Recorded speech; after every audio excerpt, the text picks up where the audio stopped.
Geralmente, quando se pensa num diagnóstico médico, existe uma expectativa de precisão absoluta, sabe? Quase como na engenharia civil mesmo. Sim, aquela coisa bem binária, né? Exato. Alguém sofre uma queda, quebra o braço e a radiografia mostra aquela linha branca irregular, super nítida, o ortopedista simplesmente aponta para a tela e diz, olha, a fratura está bem aqui. É um processo de quebrado ou intacto e, convenhamos, é um processo super reconfortante para nós. Pois é. A mente humana adora trabalhar com coisas visíveis, fáceis a categorizar. Mas, quando a investigação entra no mundo da tomografia computadorizada, essa clareza aparente esbarra num obstáculo incrivelmente frustrante. E é exatamente por isso que, na imersão profunda de hoje, a nossa missão é investigar esse gargalo. Vamos dar as boas-vindas a quem está ouvindo a gente, porque o foco dessa análise é um dos processos mais vitais e, ironicamente, invisíveis na medicina moderna. A gente vai mergulhar em como os dados matemáticos de uma tomografia são traduzidos em imagens. E é poético, de certa forma. É quase poético mesmo. A gente constrói máquinas capazes de enxergar com uma precisão que, sério, beira a ficção científica. Elas captam milhares de detalhes em frações de segundo. E aí vem a ironia, né? O grande gargalo da tecnologia médica de ponta é a limitação biológica da nossa própria visão. Não é o equipamento que falha, é o nosso olho. Exatamente. A engenharia por trás desses equipamentos tem que fazer um malabarismo absurdo só para contornar os defeitos evolutivos do corpo humano. Antes mesmo de um radiologista poder ver um tumor na tela, a gente precisa entender como um dado totalmente abstrato vira luz. Os fótons de raio-x atravessam o paciente, os detectores registram isso e o computador transforma tudo em zeros e uns. Pura matemática digital. Certo, então vamos desempacotar isso. Porque essa transição do mundo dos números para o mundo visual é onde a dor de cabeça começa. O cérebro da máquina é digital, mas a interface com o humano precisa ser analógica, né? Precisa. Os monitores clínicos emitem luz. E para controlar a intensidade dessa luz, eles precisam de voltagens contínuas, ou seja, sinais analógicos. E como resolve isso na prática? Bom, a solução inicial é o conversor digital a analógico, que a gente chama de DAC. Ele é tipo um tradutor universal dentro do hardware. Ele pega os pacotes de dados digitais da memória e converte em sinal analógico para acender a tela. Ah, então é ele que diz para o pixel o quão forte ele tem que brilhar. Isso mesmo. Mas o verdadeiro problema surge logo depois dessa conversão. É quando a riqueza absurda dos dados matemáticos bate de frente com a biologia humana. E aqui entra aquela escala famosa na radiologia, né?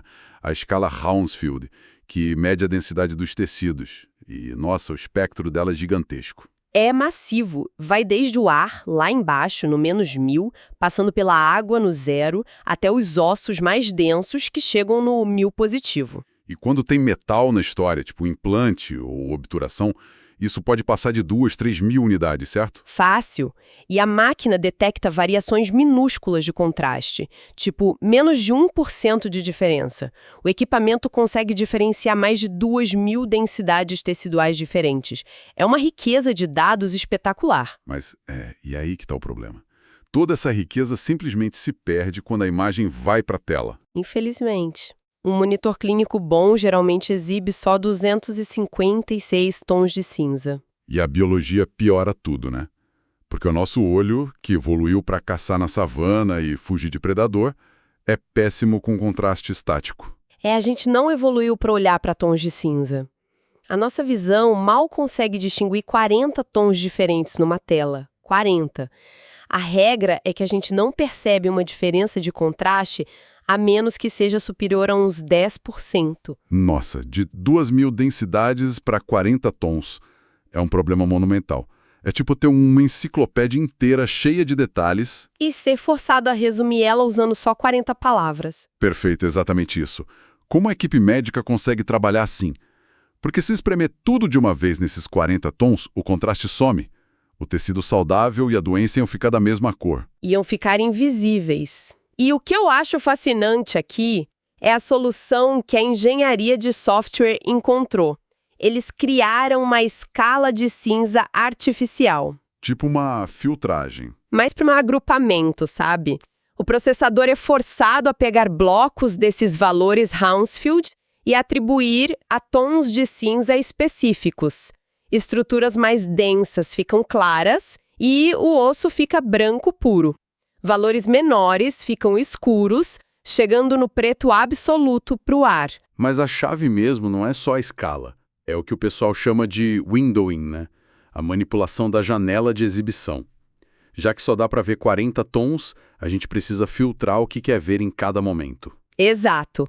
Cria-se uma janela eletrônica para os dados brutos, o operador bota o holofote só no que importa. E isso depende de 2 botões, digamos assim, a largura da janela e o nível da janela. Tá, me explica essa largura primeiro. A largura define a quantidade total de unidades Hounsfield que vão aparecer naquela escala de cinza naquele momento. Janelas largas de 500 a 2.000 unidades são usadas quando você quer ver tecidos muito diferentes ao mesmo tempo. Tipo no pulmão. Perfeito, numa tomografia de tórax. Você precisa ver o pulmão, que é ar puro e super escuro, e ao mesmo tempo os vasos sanguíneos, que são densos e claros. Mas a matemática diz que se a janela é muito larga, vários valores Hounsfield acabam caindo no mesmo tom de cinza, né?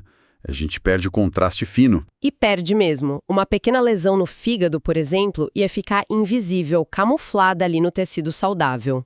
Por isso a gente precisa também das janelas estreitas, de 50 a 500 unidades. Para achar essas lesões pequenas. Para tecidos parecidos. Pensa no cérebro. A diferença de densidade entre a massa branca e a cinzenta é minúscula. Numa janela estreita, essa diferença pequenininha é espalhada por todos os tons de cinza da tela, forçando o contraste a ficar gritante. Tudo acima da faixa fica branco, tudo abaixo fica preto.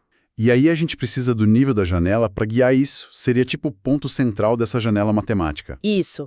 Se a largura é o tamanho da nossa régua, o nível é onde a gente coloca o centro dessa régua. Para ver o pulmão, o nível tem que ser configurado lá embaixo, perto de menos 600. Ah, e o operador fica ali ajustando isso o tempo todo numa dança constante, porque uma imagem só não conta a história inteira. É um balé analítico, o tempo todo mexendo na janela. E aqui é onde a coisa fica realmente interessante para mim. Porque se a regra é que alargar a janela estraga a imagem e esconde detalhes pequenos, por que os técnicos alargam de propósito em pacientes muito obesos? Parece um tiro no pé total sacrificar a resolução bem na hora que você precisa do diagnóstico correto, mas é um paradoxo da física. Então tem um motivo lógico. Tem. Alargar a janela diminui o contraste, sim, mas também funciona como um supressor de ruído visual. O que acontece é que num paciente com mais massa corporal, menos fótons de raio-x chegam aos detectores do outro lado. Fica faltando informação. Fica faltando. O sinal fica fraco e o computador interpreta isso como incerteza matemática. Visualmente, isso vira uma imagem super granulada, cheia daquele ruído que destrói a leitura. Então é gerenciamento de danos. Se deixasse a janela estreita, o contraste alto ia realçar cada grão de ruído e virar um caos. Ninguém ia saber o que é órgão e o que é erro computacional. Exatamente. Alargar a janela amortece esse caos. Você perde as nuances finas, mas consegue avaliar os órgãos maiores com muito mais segurança. E a gente usa o mesmo truque físico para lidar com artefatos metálicos. Tipo obturação de dente? Obturação, prótese ortopédica. Eles causam uns borrões horríveis em formato de estrela que destroem a imagem. A janela larga absorve esse clarão sem cegar a tela inteira. Caramba, tudo isso é genial, mas também me deixa um pouco preocupado. Porque mostra que a nossa visão é inerentemente nada confiável. A gente está totalmente à mercê de como a tela está configurada. Totalmente. Um tumor pode literalmente desaparecer num fundo branco dependendo de como você gira o botão. Então, como que a equipe médica confia no laudo?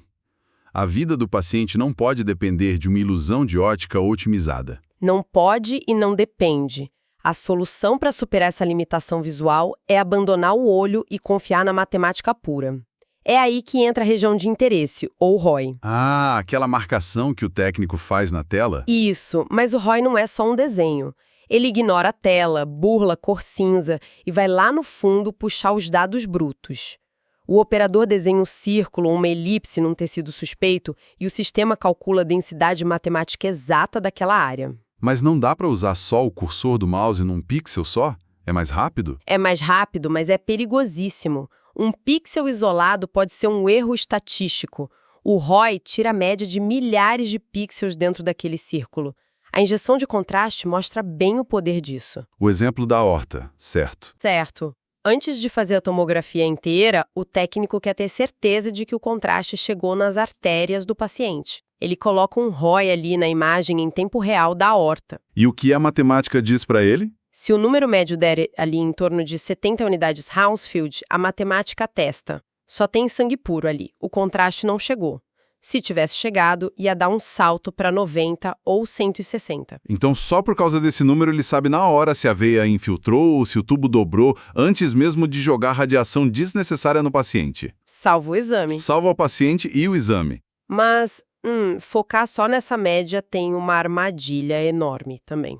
O ROI não entrega só a média, ele entrega o desvio padrão, o famoso SD. Tá, e por que o desvio padrão é tão crítico? Alarme da máquina. Significa que os tecidos estão misturados. Nossa, isso acontece muito na vida real. Demais. Os erros de margem são comuns.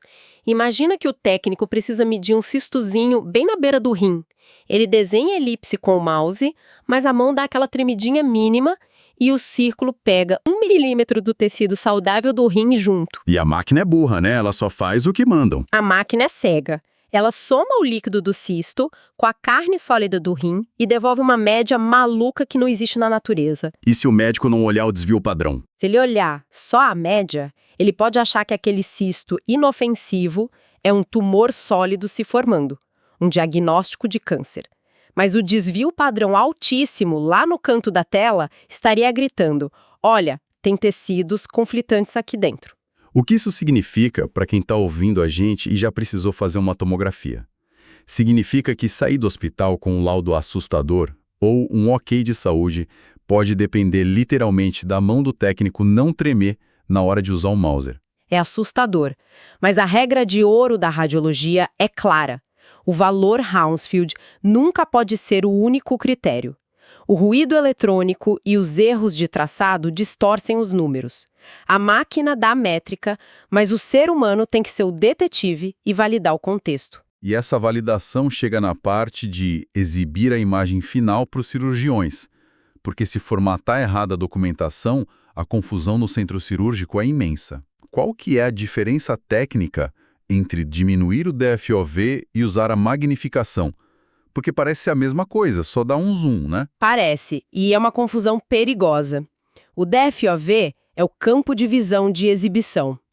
Reduzir ele faz o computador voltar lá nos detectores, pegar os dados brutos originais e recalcular uma imagem nova e menorzinha. Ah, então ele melhora a resolução real, fica mais nítido. Fica. A magnificação, por outro lado, é o oposto. Ela pega os pixels que já estão na tela e só estica eles. É tipo aquele zoom de smartphone antigo que destrói a qualidade da foto e deixa tudo embaçado. Exatamente. Não traz nenhuma informação nova. Então por que raios alguém usaria a magnificação numa situação clínica super séria? Se estraga a imagem, parece inútil. É contraintuitivo. Mas a magnificação é uma ferramenta maravilhosa para resolver justamente aquele problema da mão tremendo no mouse. Ah, explica isso. Alterar o DFOV exige poder de processamento. Pode demorar. A magnificação é instantânea e mantém os dados geográficos intactos. Pensa num cisto de 3 milímetros. É muito difícil contornar ele com precisão numa tela normal. Entendi, é uma questão de pontaria. Isso. A magnificação não serve para deixar a lesão bonita. Ela estica a imagem, o cisto vira um balão na tela, fica granulado, mas as bordas geométricas ficam gigantes. Daí o operador mira com precisão, faz o círculo certinho dentro da anomalia e aperta o botão do ROI sem pegar o rim saudável. Caramba, é uma luneta de precisão geométrica, não uma ferramenta de fotografia fotográfica. Exatamente. O Hounsfield ali por trás não muda nada, não importa o quão esticada a tela pareça. Tem um outro lance na documentação que me chamou a atenção, que é a posição espacial do paciente. Parece só um detalhe burocrático no canto da tela, mas as consequências... Nossa, são aterradoras. A rotina diz que tomografia dos seios da face a pessoa faz deitada de bruços. Certo, Mas e se ela teve um trauma e não consegue deitar de bruços? Ela vai ter que fazer de costas, a gente chama de posição supina invertida. E o operador tem que ir no computador e inverter digitalmente as imagens para bater com o padrão de leitura que o médico está acostumado. Mas e se o técnico esquecer de anotar na imagem que ela foi invertida? O desastre está feito. O médico vai receber a imagem achando que o paciente estava de bruços. Se tiver um acúmulo de líquido no pulmão, por causa da inversão não anotada, vai parecer que o líquido está, flutuando para o teto da cavidade. Um líquido que desafia as leis da gravidade. O médico vai enlouquecer achando que tem uma massa invisível empurrando o líquido para cima. Vai buscar diagnósticos absurdos simplesmente porque a premissa espacial estava corrompida. E é por isso que a gente tem o topograma ou Scout Image, é uma imagem de referência inegociável. Que é tipo um mapinha geral, né? É uma radiografia plana, bidimensional, onde o software desenha umas linhas mostrando exatamente de onde é cada fatia do exame. Dizer para o cirurgião que o tumor está na imagem número 40 não ajuda em nada. 40 não é um lugar. Pois é, mas o topograma mostra. Olha, o corte 40 passa exatamente no polo superior do rim direito, alinhado com a segunda vértebra lombar. É a âncora que liga a matemática à anatomia física real do paciente. Recapitulando essa nossa jornada, é muito louco ver como a medicina moderna é paradoxal. A gente lida com um sensor tão absurdo, hipersensível, que capta um universo de informações microscópicas e a gente precisa capar ele. É, precisa. A gente sacrifica a resolução, cria janelas falsas, usa tons de cinza inventados. E acaba confiando cegamente no desvio padrão matemático, porque a nossa própria visão é frágil demais para entender o que a máquina está mostrando de verdade. O que levanta uma bola muito interessante sobre o nosso futuro imediato. Porque a gente construiu todo esse circo tecnológico, as janelas, os conversores elétricos, o cursor analógico, só para transpor o defeito do olho humano. Mas a máquina, ela não precisa de tons de cinza. A máquina enxerga as 2.000 densidades simultaneamente. Sim, e com a adoção massiva das inteligências artificiais na saúde agora, a gente tem que se perguntar, será que a imagem médica não vai ficar obsoleta? Nossa, tipo a IA simplesmente cortar o intermediário. Exato. Eliminar a tela, eliminar a janela. A IA leria o oceano de dados brutos e reportaria as anomalias num milissegundo, sem nunca desenhar uma única linha visível.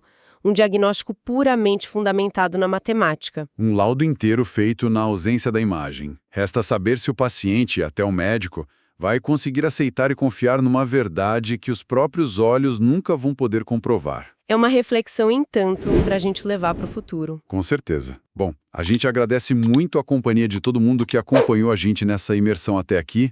Até a próxima!